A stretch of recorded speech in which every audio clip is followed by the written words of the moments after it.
Okay, so we're going to learn the Sicha, the Rashi Sicha on Vayeshev.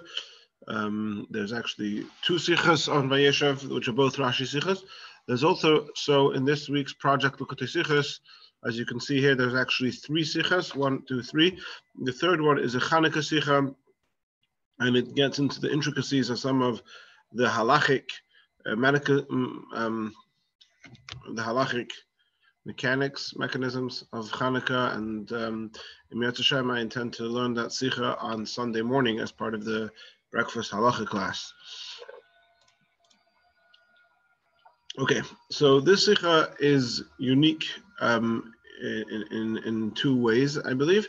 Number one is that the Rashi part, the first half of the Sicha, sort of the analyzing the Rashi, is really into a lot of fine nuanced details, more so than in the Sichos we've learned in the past few weeks. And the second thing is that almost always the Rashi Sicha concludes with a Yenush al Torah, with some sort of lesson in life, lesson in our service of Hashem, and it's not always so strictly connected to the Sicha, to the first half of the Sicha. So, for example, the Sicha we learned last week, where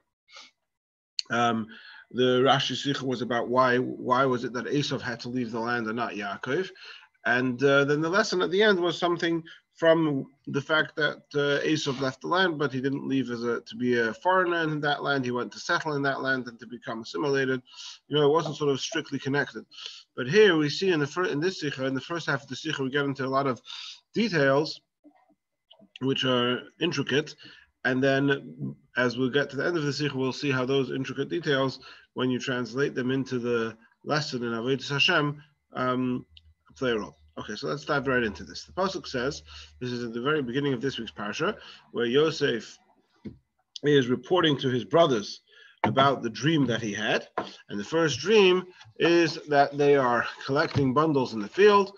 And he says, and my bundle got up, and all the other bundles bowed to my bundle. And of course, we know that this dream was a prophecy, and it is alluding to the time in the future when Yosef is already in Mitzrayim and there's the famine, and he is the viceroy of Egypt, and the brothers come to him to buy food, and of course what happens? They bow to him, and this was already prophesied in this dream.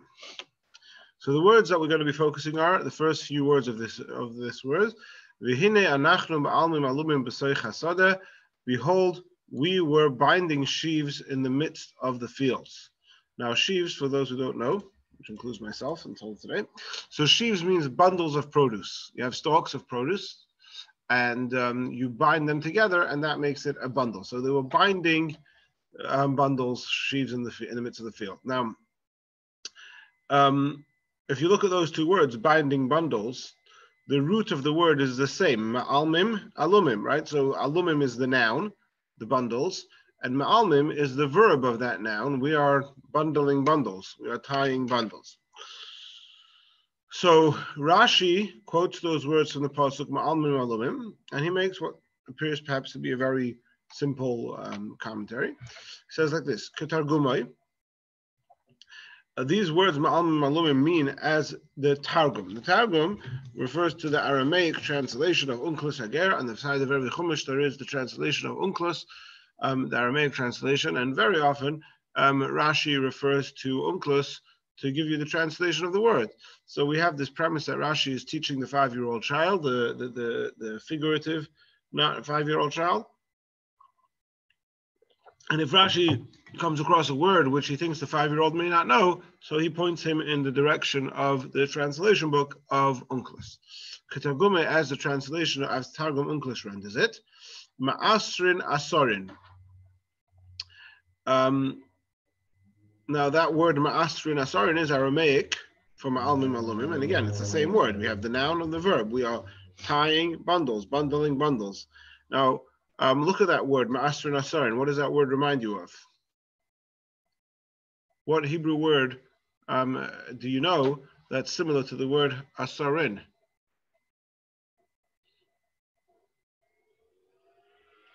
Something is forbidden, we say it's asur, right? Why is something forbidden asur? Because as the Alter Rebbe says in Tanya, first of all, because it's bound up. In other words, it's out of our grasp. We're not allowed to use it. And as the Alter Rebbe says in Tanya, on a deeper level, that it's bound in the hands of the clippers. It's something which is bound to the domain of the clippers, the forces of impurity, and it cannot be elevated, right? So that's the literal translation of the words of the Unklis. This is really important. Is ma'asr nasarin, we are tying knots, tying ties, or in English you would say tying knots. And then Rashi adds this word bundles. So first he quotes Unklis. Then he says look in Unklis as the translation of Unklis. Then he quotes Unklis that says ma'asr nasarin, which means tying knots, and then Rashi adds specifically what type of knots are we talking about? Amorin, which means bundles or sheaves, according to this translation. So Unklis doesn't explicitly say the word bundles. He says tying knots, but Rashi's telling you what type of knots are we talking about. We're not just talking. We're talking about the type of knots that you would bind in a field, namely bundles. And then Rashi brings two proofs or precedences where we see that this word alamosav actually means bundles. Number one is from Tehillim, Psalm 126, and we know this because we say this psalm before benching on Shabbos and Yom Tov and other days that we don't say Tachlon, and the end of that verse says of that psalm is Boyav Verira Noise Alamosav, right? He will go along weeping, carrying the valuable seeds. He will come back with song, carrying his sheaves. So Rashi quotes those words, Noise Alamosav, carrying his sheaves, and that's a proof or a precedent that the word Alumosav, which is the same as we have in our pasuk here, Ma'almim Alumim, it's all the same word, means bundles. Now, just in case that wasn't enough, similarly, we find in the language of the Mishnah. Now, Rashi doesn't mean to say that this is found in the Mishnah. It's actually not found in the Mishnah. It's found in a Brisa. But the emphasis over here is on the word B'loshen Mishnah, in the language of the Mishnah, because we know, even though we're all speaking Hebrew over here, there's biblical Hebrew and there's Mishnaic Hebrew, and there may be differences. So until now, we've been talking biblical Hebrew, the verse in our pasuk and the verse from Psalms, from Tehillim. That's biblical Hebrew. And now Rashi adds that similarly we find in Mishnaic Hebrew, that word again, alumos, and in the context it means bundles. It means bundles. What is the context? The context is when, if you look here in the Gemara,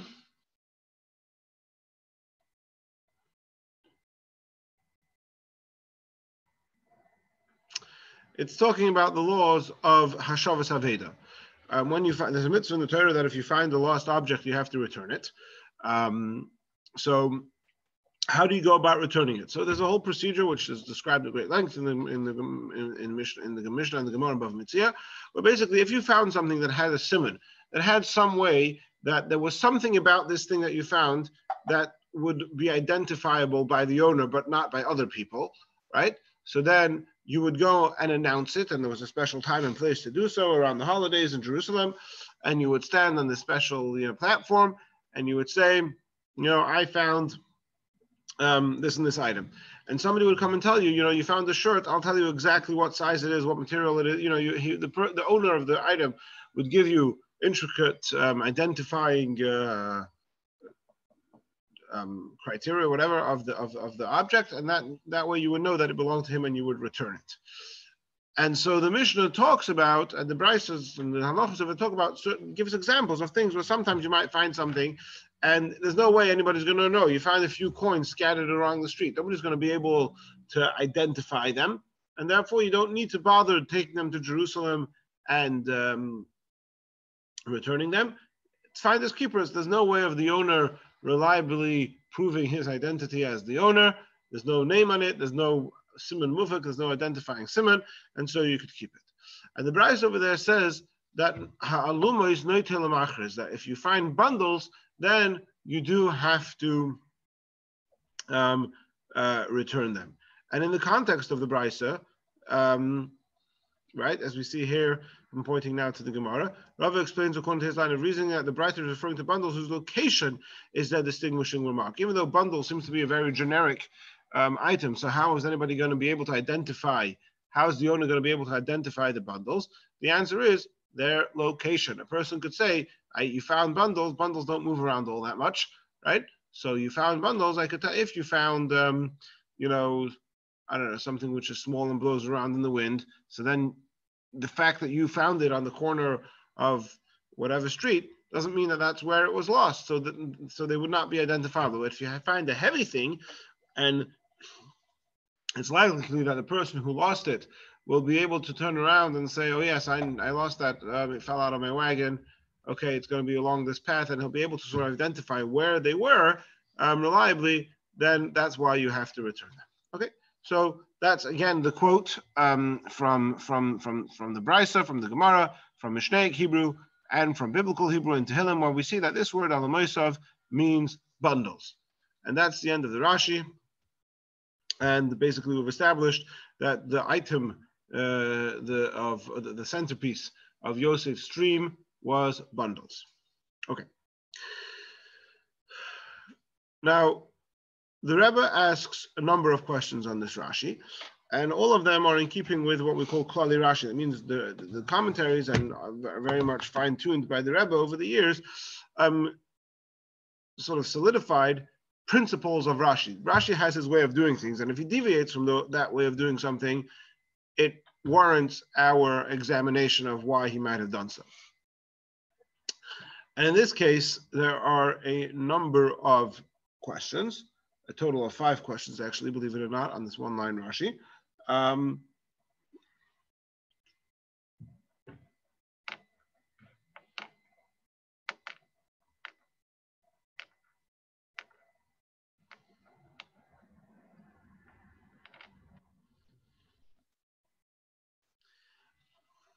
Let's suffice right now with just 2 of the questions. The first question is that often we find that when Rashi wants to refer the student to the words of Onkelos, he just says ketargumai, as the word meaning of these words are as the Targum translates it. So, and he doesn't quote what the Targum says. He relies on the student to go and open the Targum, and nowadays for sure the Targum is printed right there in the Chumash. I don't know what was the case in Rashi's days. Rashi lived before the printing press, right? Is that correct? No. I'm pretty sure. Yes, definitely. So we're going to go and look at Onkelos. Why does Rashi quote what the actual words of the Targum are? Ma'asr nasarin with tying knots. He could just tell me to go and look in Onkelos. And then the second question is, we bring a proof. We're trying to say that this word means bundles, and we bring a proof from Tehillim. So something's obviously not good enough, right? The proof from Psalm 126 is not enough, and we need an additional proof from the Mishnah that alumos means bundles. So again, what is it about the verse in Tehillim? What is lacking? What do we still need more emphasis over here from the Mishnah that alumos means bundles? Okay.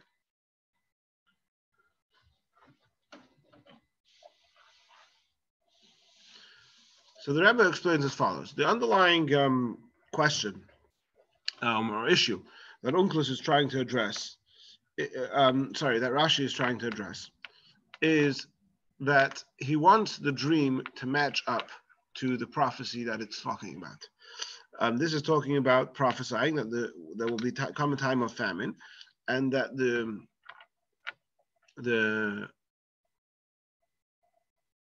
Shvatim, the brothers, will come down to Mitzrayim to buy the food from Yosef, and so it would make sense. It would be appropriate for the dream to be about food, about bundles of produce.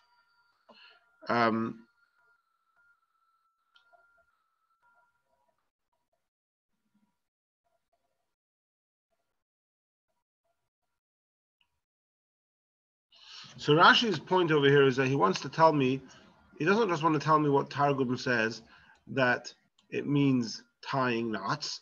The main word that Rashi is trying to emphasize over here is that ba'almim alumim, that it means bundles, right? So we bring the unclus that says tying knots, but our emphasis is really the next word, that what type of knots are we talking about over here? We're talking about bundles, because bundles are the type of bundles are the type of thing that bundles of wheat or bundles of produce of grain is appropriate as the centerpiece of this dream, because that is indeed the context of this whole prophecy, is when the Shvatim come, when the brothers come to buy food from Yosef. Now,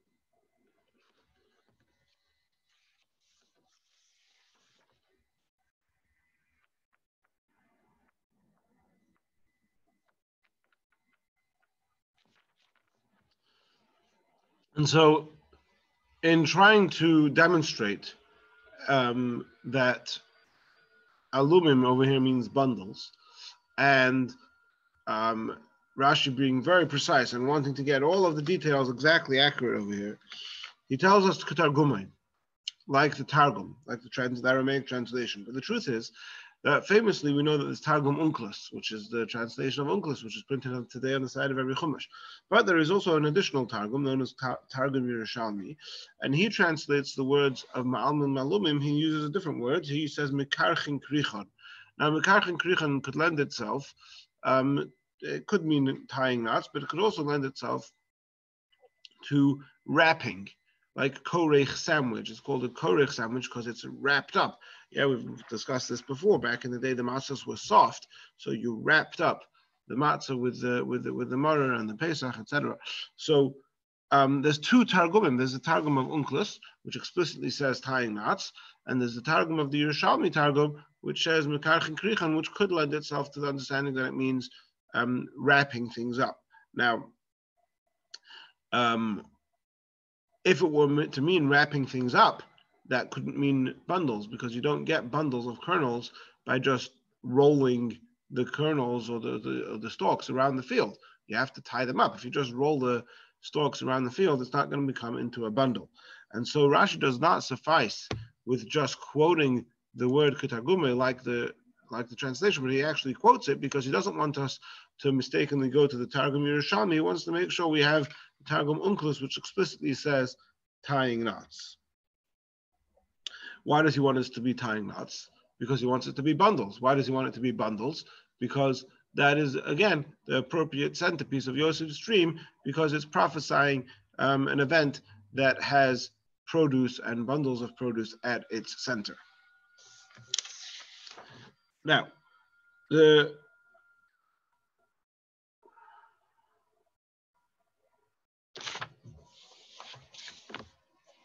words ma'almim alumim, which we translate as ma'asr nasar and tying knots, don't seem to say the word bundle in it. It just says knots, right? And like I pointed out when we originally read this, the ma'almim alumim are the same root etymology of those words. One is the verb and one is the noun. So if ma'almim means tying, then alumim means knots. It doesn't mean bundles. So Rashi's quoted Unclus, and he says that it means tying knots. And what type of knots? He says amrin, sheaves, bundles. But we've made a bit of a quantum leap. We made a jump. The pasuk doesn't say bundles. The pasuk just says bundle, tying knots. So how do I know, says Rashi, that that alumim means bundles. Maybe it's some other type of knot. What other type of knot could it mean? Well,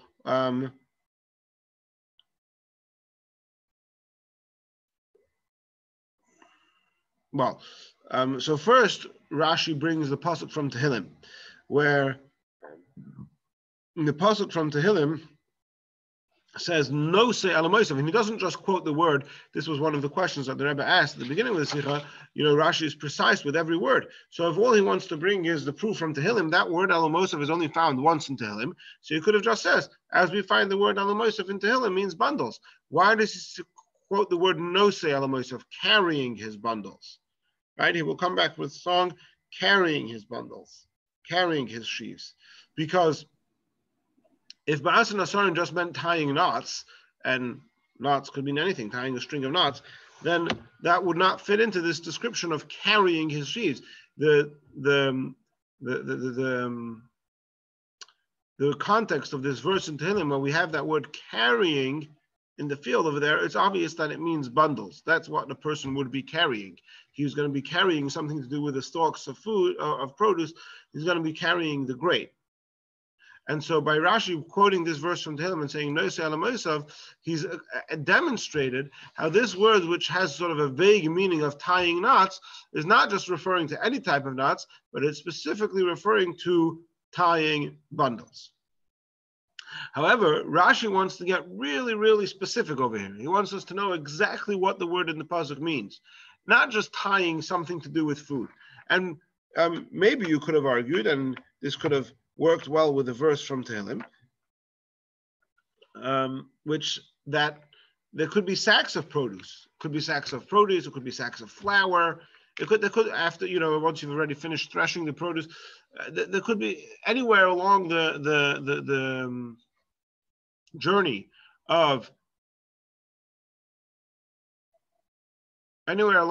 of this process of processing the grains, a person could have been carrying those in the field. Again, we're basing ourselves here off this verse in Psalms. So he could be carrying sacks, could be carrying sacks of grain, it could be carrying sacks of flour. How do we know that it means bundles? Sacks of flour are also things that you carry in the field, and there are also things that have knots in them. And so Rashi then quotes the Lashon Mishnah, where we have from Mishnaic Hebrew, which comes as the final proof in Rashi. It comes after the verse in Tehillim, because on the one hand, the fact that it's so in Mishnaic Hebrew is not such a sort of strong proof in and of itself for biblical Hebrew. But once we have our proof from biblical Hebrew, we have our proof from Tehillim. And now we are trying to further sort of underscore this and say, well, don't get carried away. Don't think it means a sack of flour or anything like that. It actually means a bundle. For that, we rely on the Mishnaic Hebrew precedent, and we bring this proof about the guy who finds the missing bundles, and he goes and takes them, and he announces them. He does the Hashavas Haveda. And if you remember, the context was, like we said before, that these are bundles who were lost, and their location is going to be their distinguishing mark. And so that underscores that it means bundles and not anything else, because bundles are the heaviest thing that you have in the field, and that's something that you could be certain that the bundles aren't flying anywhere. In absence of a tornado, the bundles are staying put. Whereas other things that you might tie together, let's say bags of flour or the like, are commonly much smaller and less heavy and more prone to being blown around in the wind. And so, again, Rashi is going to be really, really precise over here and brings all this together to really have a neat package where we see that the pasuk just says tying knots, but if you really look at the words closely and look at the etymology and the similar words we found both in Tehillim and in Mishnaic Hebrew, it becomes evident that the object, the centerpiece of Yosef's dreams was not just knots, but knots in something to do with food, and not just any food, not just sacks of flour or something, but it was actually bundles of grain.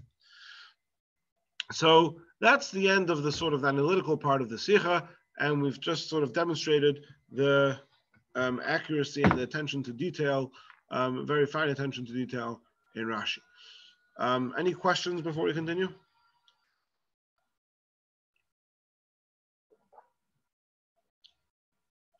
Take that as a no. Okay, so now, what's all this got to do with me and you? Why are we concerned about all of this? So, of course, we're concerned with this because it's studying Torah. We need to know the exact meaning of every word in Torah. That's certainly true. But the Rebbe now quotes, let's see if he has the quote here.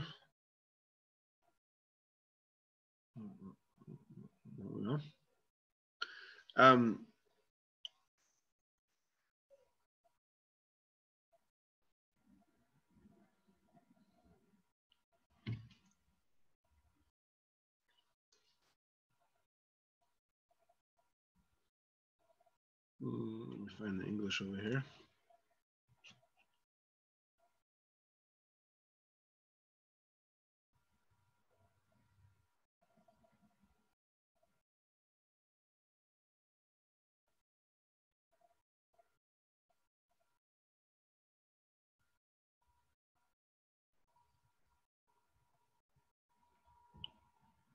Here we go.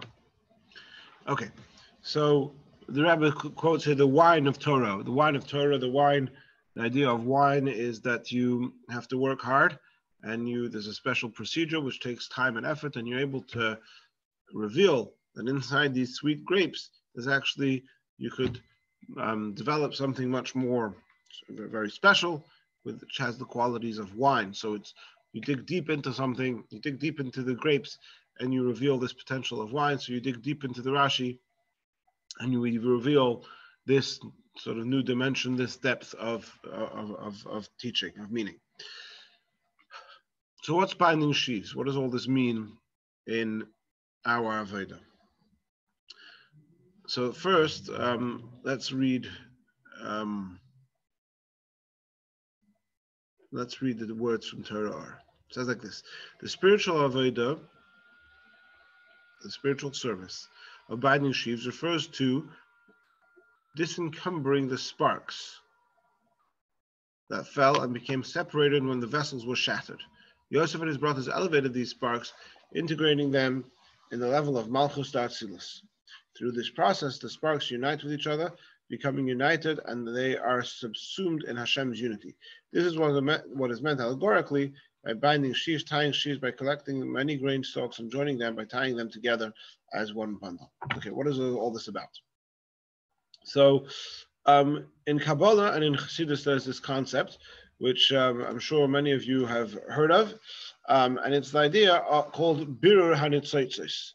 It says that the world was created first off with something called Olam HaTohu, the chaotic world, where there was a tremendous amount of energy, of light, and not enough vessels, utensils to receive it. And so that created, everything became overwhelmed. It became too strong. It was like, the 300-watt bulb in the 20-watt socket, and it all crashed and flew all over the place. And then that landed, so to speak, in our world, which is called, in not just in our world, in this physical world, but,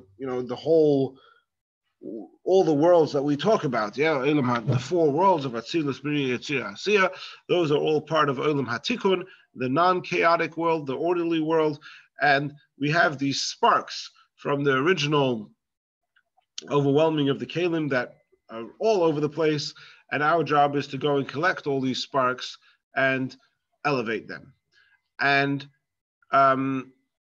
it's like you have,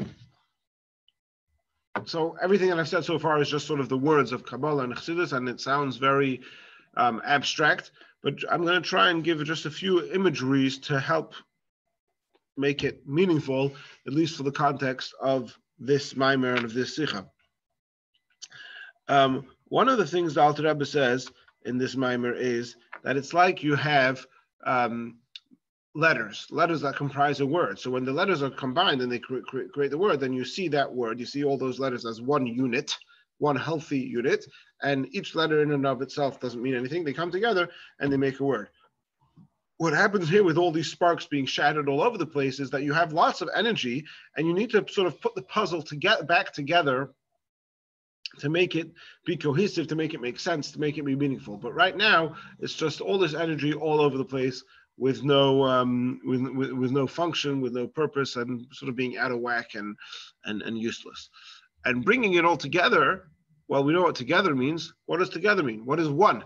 What is the one thing that's the true reality, the true existence, the true, the only true existence is God. So bringing things together means to bring them back in line with the service of God, and then now all of these dispersed energies actually mean something. I'll also mention another analogy that's used for this in Chassidus, which may help again understanding this whole concept of the shattered vessels and collecting the netzotzos. We're talking here, we're using the terminology here of light and vessels, light and utensils. So you have the bright shining light, then you have the utensils that can't receive them. Another way of thinking of that, the oir and the keli, the light and the utensil, is a Rav and a Talmud. In Chassidus, we have often the mashal, the metaphor of a teacher and a student. Now, when we say a teacher and a student, we don't just mean two contemporaries that one of them happens to know a piece of data that the other one doesn't know. So A is teaching B. That's not the true concept of a teacher and a student. The true concept of a true teacher and a student, which Chassidus refers to in these metaphors, is the teacher is someone who is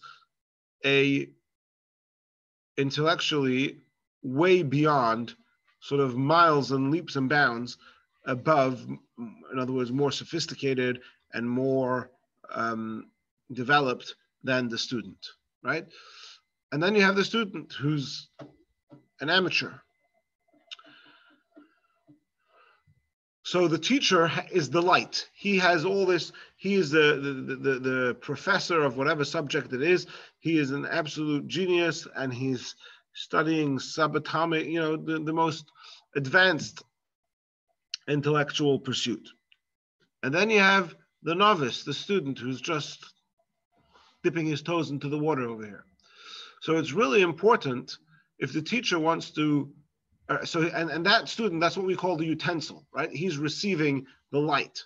Now, if you want to have an effective transmission of light to the utensil, or in the analogy that we're using, if you want to have an effective transmission of knowledge, of data from the teacher to the student, that the student should walk away from the class and have acquired a new understanding, a new depth in his understanding of science, of Torah, of whatever it is.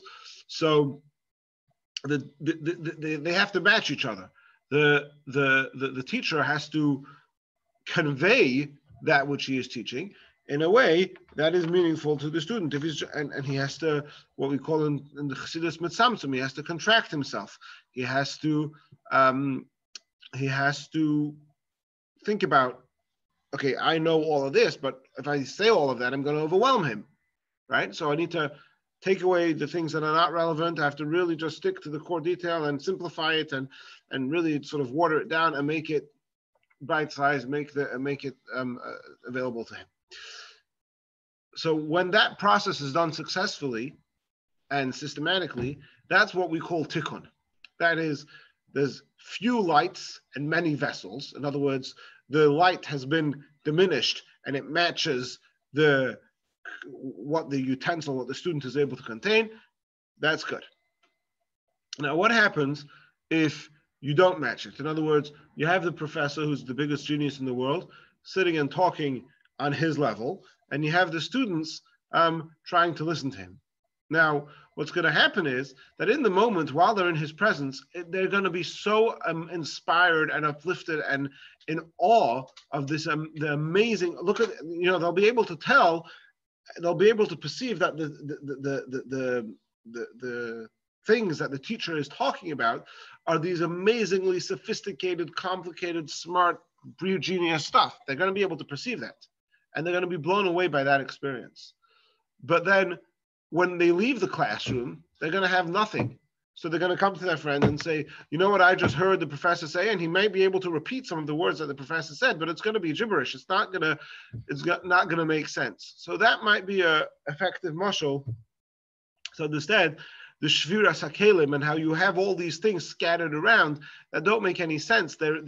Because they're scattered. So because the light was too intense, because the professor was just saying things on such a high level, the student, it overwhelmed the student, and all he's left with is fragments of words or fragments of concept which have no cohesiveness, they don't actually mean anything, right? Now, what if this student then goes to another, let's say another professor or another student who's more advanced than him, and he starts repeating some of these words, and it sounds like gibberish. But so his friend will say to him, okay, let's slow this down. Let's see. And you sort of break it down, and you work, and based on the other colleagues' knowledge, we can start putting pieces together, and you could slowly piece it back together and help this overwhelmed student bring all his nitzotzos, all his different sparks, all the abstract and all the disconnected dots, and bring them back together in a cohesive thing. So perhaps that's an imagery of the whole concept of shviras hakelim, of the olam hatohu and olam hatikun, the shattered vessels, and the chaotic world and the orderly world, which could help us understand in the context of this maimer and of this sicha what our avodah is. So the Alter Rebbe in the maimer in this week's talks about this, how there are thousands and thousands, tens of thousands, hundreds of thousands of nitzotzos on every level, and he says it's even in neshamas. Even neshamas, our neshamas, there's angels all over the place. There's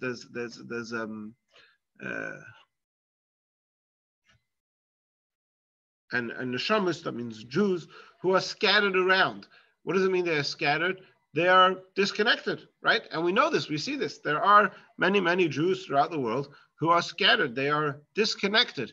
They are not all, they have tremendous potential and they have a very holy neshama, but it is not all in sync with each other. And it's at risk of not being in this, it's not at risk. It's not working. The pieces are not all coming together in an orderly, effective, meaningful way. Says the Alter Rebbe, and let me try and share the screen again and see if we can get some of the English going here.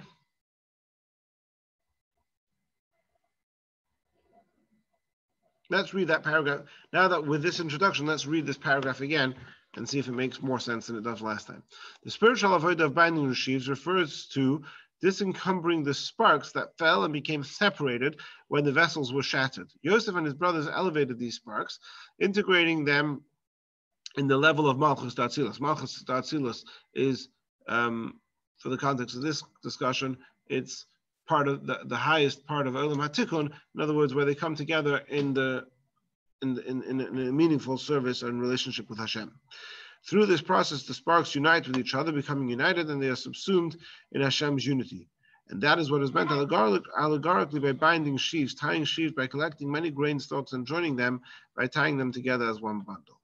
This concept of extricating the sparks and elevating to become subsumed in Hashem's unity also applies to souls, as explained in Hayom in Torah, in this week's parsha.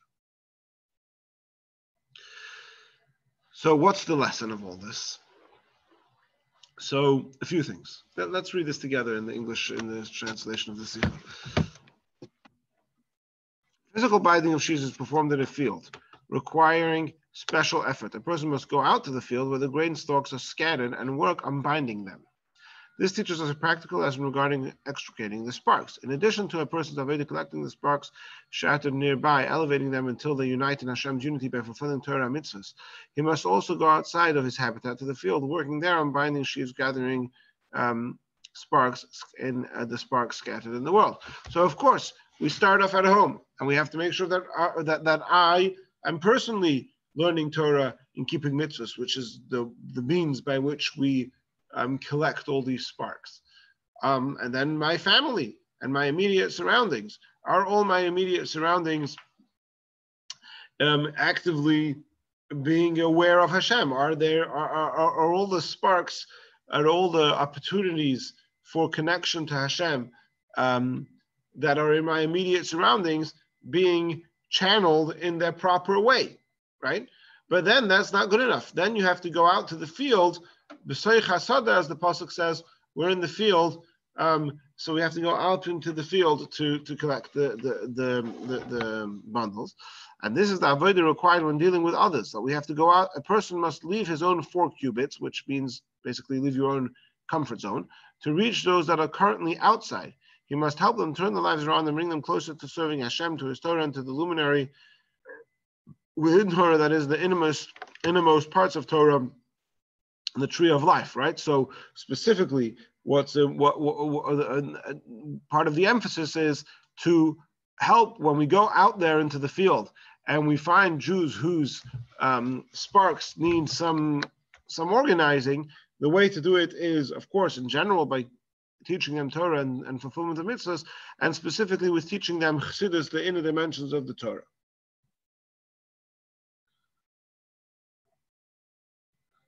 And in the footnotes here, the Rebbe brings various sources from all over chassidus that specifically learning the secrets of the Torah, the inner dimension of Torah chassidus, is what has this capacity to collect the sparks and to bring them together.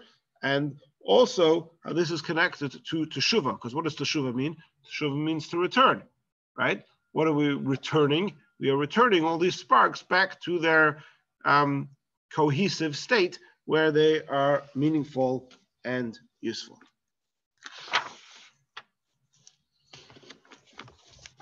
What's all this got to do with the Rashi?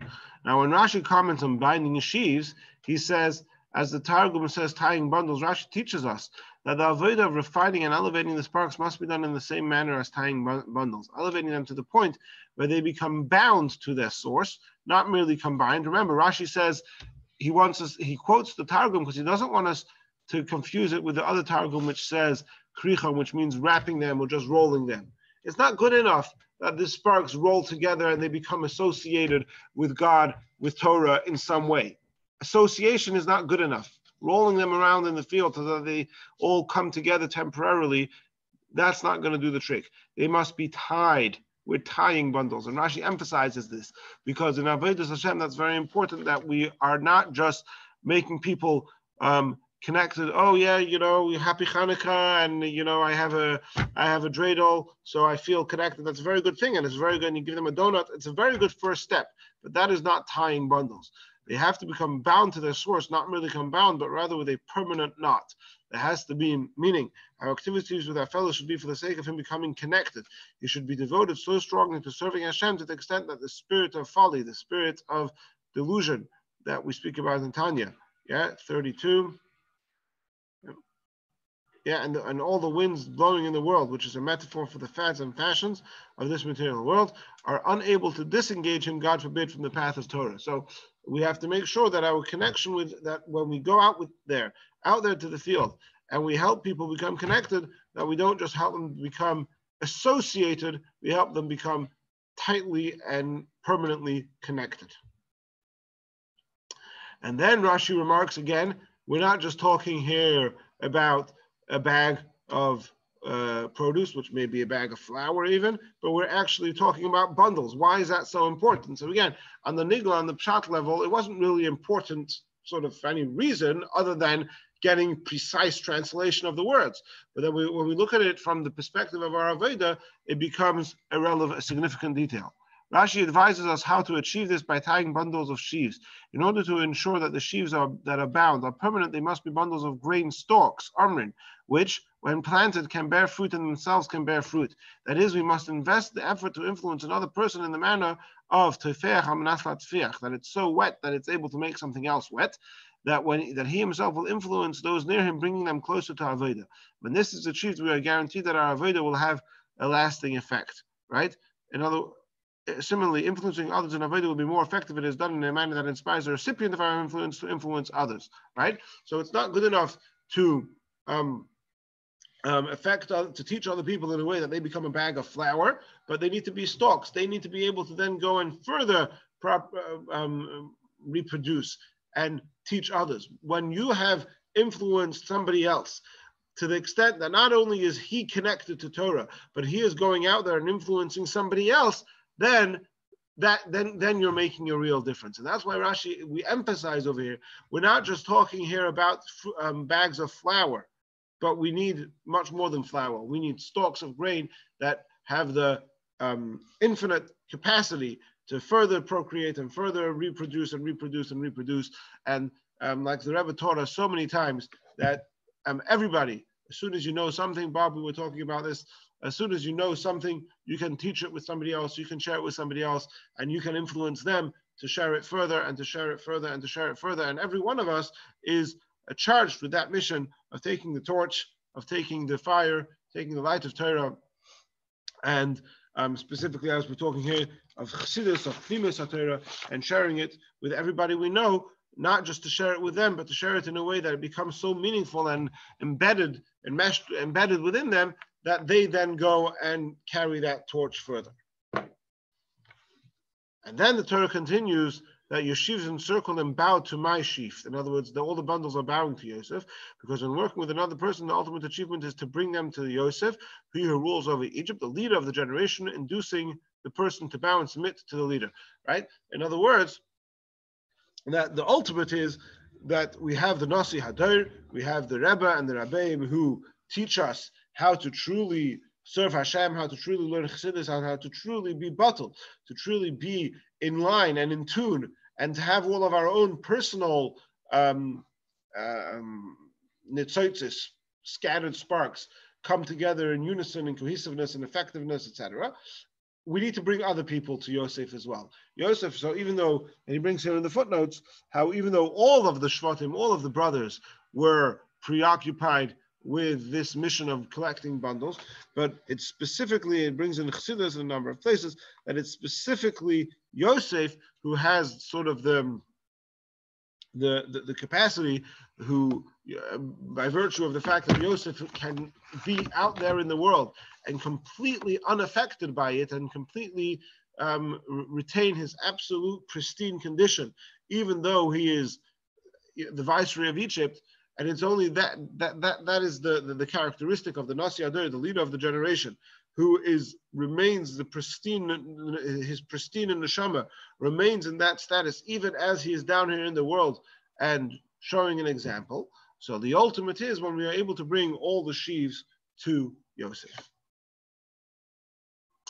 And then, of course, this is going to connect to Yutas Kislev and Hanukkah, where the idea of Yutas Kislev and Hanukkah are very much in line with this, of going out there, of learning Chassidus, of influencing people to Teshuvah. He brings here the story of the Alter Rebbe, who spent many, many years before he was teaching Chassidus, attracting people to Teshuvah. And similarly, the idea of Hanukkah that we're coming up to. Chassidus explains the reason behind the mitzvah to place the Hanukkah candles at the door of the home on the outside is because the purpose of the candles is to illuminate and refine the outside, the darkness, the public domain, and mountains of separation. Again, these are Kabbalistic terms which connote the darkness that's outside, the separation that's outside. Again, the more the separation, the less there's cohesiveness, the further it is from its source.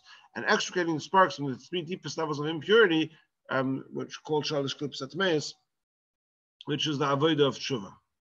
And through the avodah of binding sheaves, collecting the sparks that are presently outside, by bringing the hearts of the Jews to their Father in heaven, as soon as Israel repents, they will be immediately redeemed with the true and ultimate redemption through the righteous Mashiach very soon.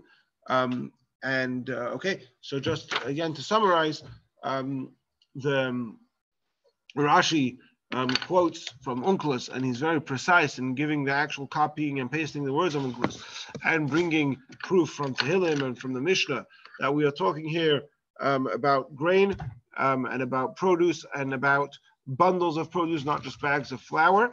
And it's important to the narrative that the centerpiece be food related, because that's the prophecy, and more above that, Rashi is sort of further zooming into the very fine details to get a very, very precise translation of the words.